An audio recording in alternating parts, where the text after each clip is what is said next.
ባለፈው እኔም በጣም እናቴ ደስ ብሎኛል። እግዚአብሔርን አመሰግናለሁ ሁላችሁንም በጣም እሺ።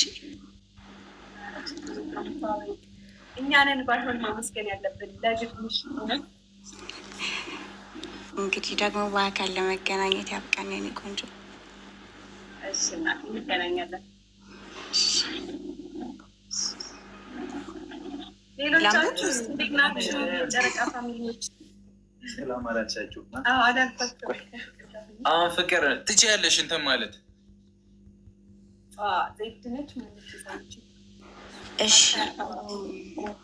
ባለፈው ቪዲዮአችሁን እያየው ነበር እና እሱን ካየው በኋላ ይህን ግጥም ለሀይሚ ላነብላት ፈለግኩ።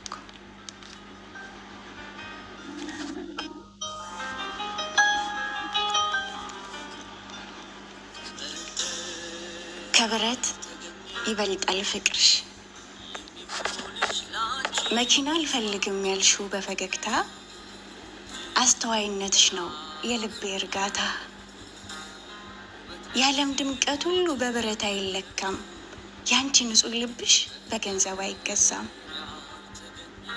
በመንገዱ ዳር በጋራ እየተራመድን በክፉ በደጉ እጅ ለእጅ ተያይዘን ከምቾት መኪና ይልቅ ያንቺ ትከሻ ለደካማው ልቤ ሆኖ መደገፊያ። ወይኔ ይህን ግጥም በጨረሰው ደስ ይለኝ ነበር፣ ግን ሙዚቃ ስላለው ኮፒራይት ይዘኛል። ምን ላርጋችሁ ጋይስ? እንደው ገብታችሁ ቲክቶክ ላይ ተቆርጦ ፖስት ይደረጋል፣ ገብታችሁ ስሙት። ወይኔ ድምጿ ሲያምር፣ ወይኔ ግን ድምጿ ደስ ሲል። ይህ እንግዲህ ያው ለሀይሚ የተገጠመ ግጥም ነው። እስኪ ይገባታል የምትሉ ግጥሙን ሰምታችሁ ኮሜንት ላይ ጻፉ። በጣም በጣም በጣም በጣም የሚገርም ግጥም፣ ይገርም። ሰው እንዴት አገኘሽው?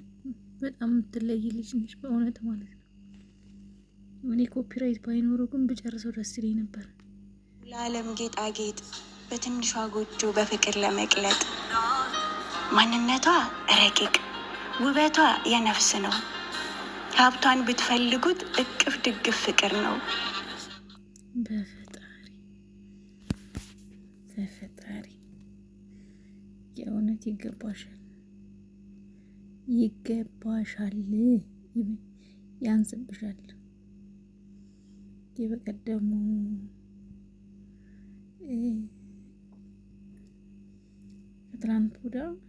ከትላንት ወዲያ የተሰራው ቪዲዮ ነው። መኪናውን አልፈልግም ያለችበት ቪዲዮ ማለት ነው። ለዛ ነው የተገጠመው ይሄ ግጥም። ዋው